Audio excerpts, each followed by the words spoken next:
I heard a young political commentator say this week, just days before the general election in the UK, I can't be bothered to engage with this election. A political pundit. And they were speaking for all of us. This could be the most significant change of government since Margaret Thatcher came in and ushered in the glorious new era of neoliberalism that really helped everyone. And yet, the word engagement is a wearying enough word, right? But the word that comes to mind right now, days before we go to the polls, is endurance. Funny that the word endurance starts with the word end. Oh, if only it would. Well, it will. And it's not just been the last 3-4 weeks, has it, here in the UK? It's been the whole limbo of years in this zombie Tory government. Feeling helpless. But there's something much more going on. I wanted to explore just a couple of thoughts before we do go to vote this week. I think part of the reason, of course, that we are also wearisome is that Keir Starmer has sort of almost pathologically, he has an almost pathological inability to inject vision and passion into anything. If only he was normally on camera as funny as the line, I've been carrying this Ming vase around for months, I'm not going to start juggling with it, which he apparently said before, famously now going into the first debate with Sunak. And I don't sort of care in particular that he's self-conscious about his voice or his capacity to orate. And I do respect that he actually wants to be the antithesis of Boris Johnson, who is all charisma and no care, and no truth, and no vision. I do care that he seems to have set the tone for all politicians to not talk about vision when it's the one thing we need. As another pundit said in the many I'm listening to, it means that he won't have a mandate. He may have a majority on Friday morning, but he won't have a mandate. He just says the word change in this soulless, anodyne, contextless way, like a safe word. Change. Something I've said, speaking as an artist, that I've learned from the creative practices of art is that you get confidence built by doing.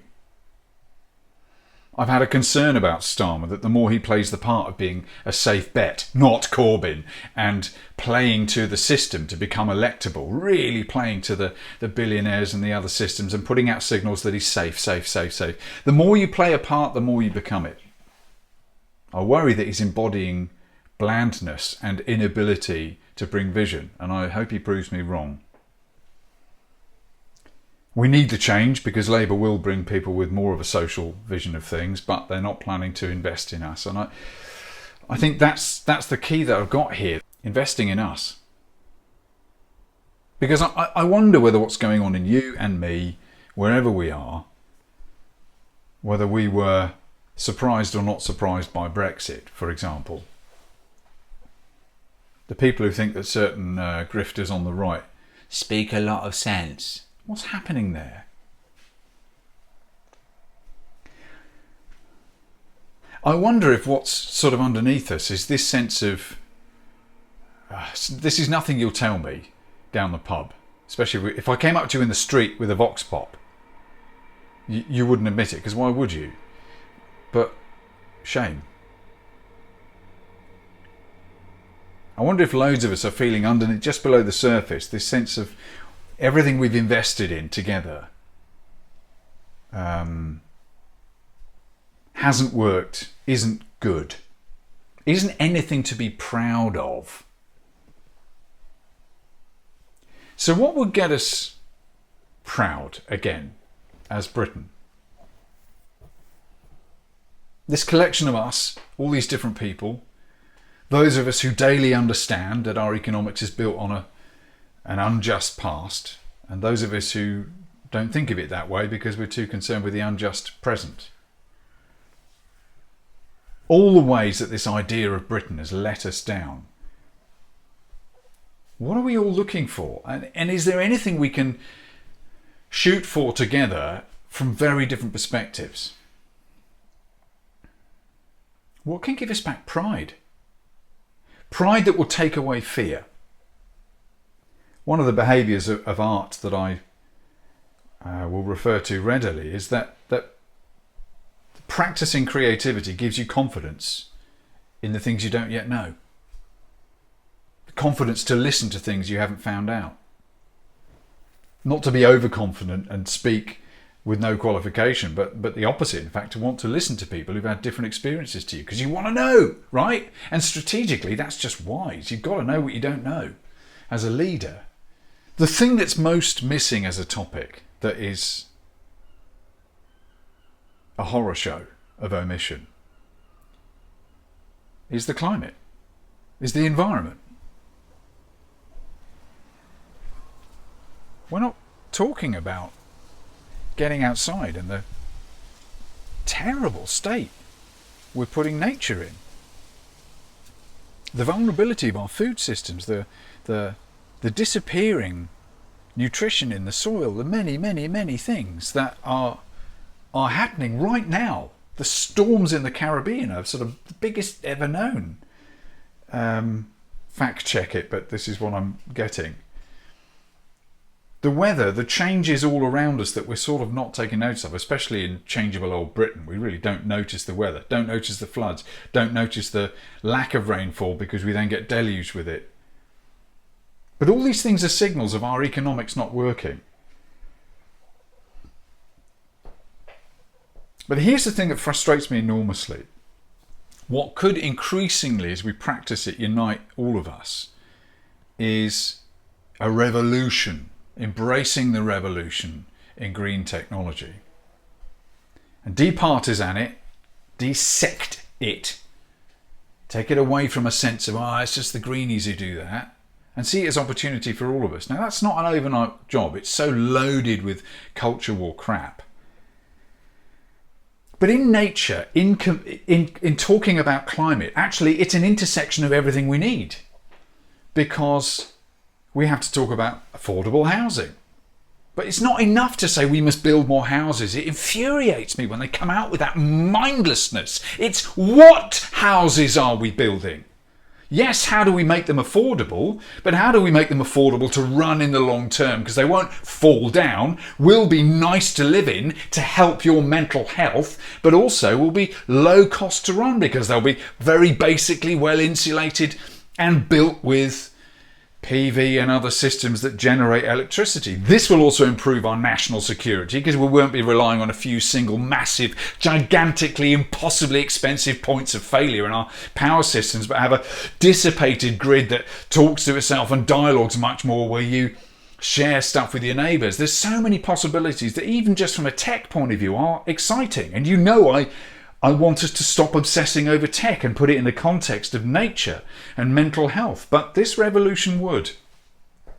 And if Starmer had talked about investing in our skills in the green revolution and filling the shortfall of engineers and skilled people to just install stuff, and said we will invest in your homes and get you up to scratch, help you catch up, this could help our nation lead. As a nation that led the Industrial Revolution and all the terrible consequences that came with that, as well as the amazing consequences, which we have to be honest about. We could now lead in reparational behaviour, bit by bit. Somebody once said to me when I visited Israel years ago that there's no peace without justice. And that's what's going on in so many of us. The right to just stand in the street as a trans person with zero fear. Because you know that everyone is fine. That your identity too is just part of the human experience, and it's enshrined in law as well as daily practice with most of us as fellow citizens living here. We're just not fazed by it. But right now you have to fight just to be here. And constantly detangle a load of BS. Gosh, I really feel for you as a trans person. You are such a punching bag of utter vacuous bullshit. It's not even meaningful to everybody else. It's being done for political gain and nothing else. Preying on fears. That's the right-wing way. But I want to suggest why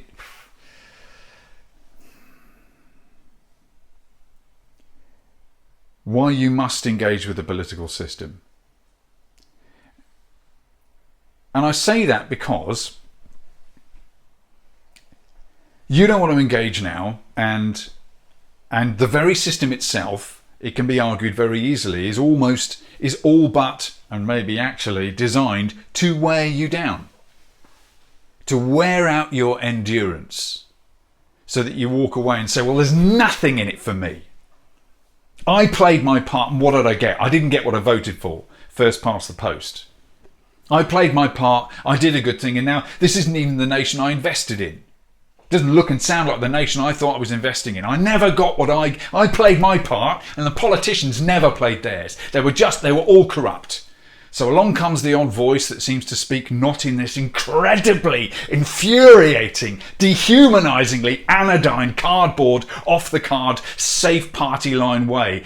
No leaders who seem to have the natural charisma and information to speak from the heart as well as the head, not the cue card. So along come these grifters with no sense of responsibility at all because they don't need it, and they sound, a bit more natural, and they're tapping into something within you that just feels wrong. And if they've articulated it out loud for the first time that you couldn't quite, you're going to love them.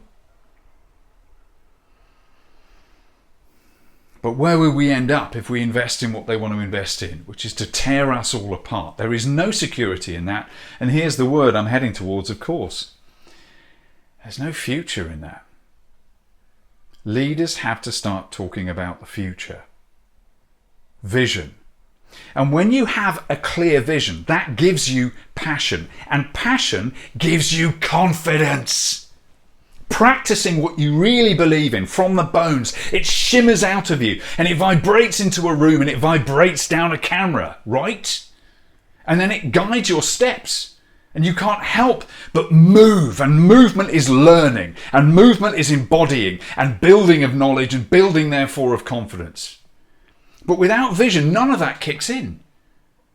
So if we don't have leaders who have the faintest idea how to motivate and won't give away anything of why they even want to be in that position of power, then how are we supposed to follow or get excited? Of course, it is a fucking tragic miscalculation of leadership. That's the way it looks to me this side of Friday. And I expect very little of Keir Starmer, even though I trust that he's a man of more integrity and knowledge than any of the grifters that are now in the Tory party. I think our job is to build a sense of engagement with our nation again over the next 5 years. Labour, this is your job. Gradually practice us into, with some bloody inspiration, some actual ideas, and then the practice of engaging us in to build together a new idea of Britain. Don't fling it all at us, but walk us into it over the next 4 or 5 years. Engage more and more of us. And that means having difficult conversations about putting things together. About being able to say, yeah, it's a colonial history that's directly linked to the climate crisis.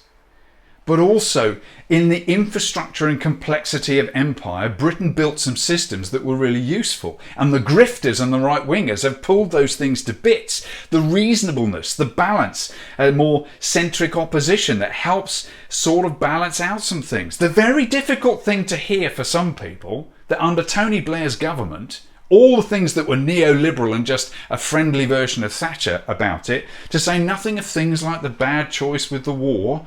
Bad choice, what an understatement, right? But at the same time, working with that government was working with some grown-ups who had some vision. That's just the reality for those on the ground doing it.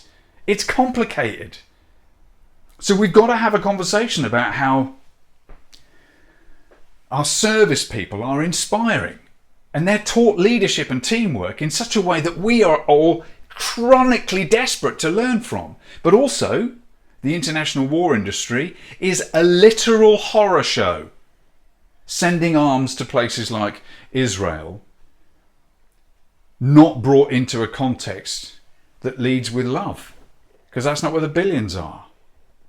But here's what I want to suggest about engagement. Your political identity is only one part of your rich identity. So it shouldn't be all you do. Go and vote. Bother to engage. Be part of us that are holding space for what we need of our past and our heritage, partly to honour it, partly to honour all the lives that helped protect what Britain was, that created space for so many people to do good things. And at this stage of my cultural development, I feel uncomfortable saying that, because I see so much of Britain that was destructive and still is in people's lives. But the uncomfortable truth is that's not the whole story of us. There's all these brilliant things about being British, and even in our heritage, which I will now spiral back to understanding, brought up with unthinkingly when I was younger as a white boy. Now I see with different eyes, and they are part of our heritage. They are part of our history. How can we re-see them together with an eye on a new future? How can we be enconfidenced? Is that a word? Enconfidenced? To put confidence into each of us. To practice creativity. Because that is why we need art in the middle of our lives. We need to embody what change feels like. Instead of sitting there commenting on things through our eyes on screens, get out and build the future you want. Envision it, write it down. And I'll tell you as an artist, the process of making something changes you. It fills you with a sense of movement, purpose, possibility, passion, confidence. Writing it down, singing it out, recording it, painting it, just feeling like you have a right, same as me, to make what you want. And to know when to sit down in the darkness, in the ashes, and say, I want to despair, the state of everything. Yes, but then in a different part of your energies and self and time, to get up and make something, despite all that shit, despite it. You get up and you make, and you continue to explore and make and try things. And that act, I will tell you, if you've never been properly creative consciously, that act of making stuff and getting it out and then having a thing in front of you that reflects back to you, it changes you.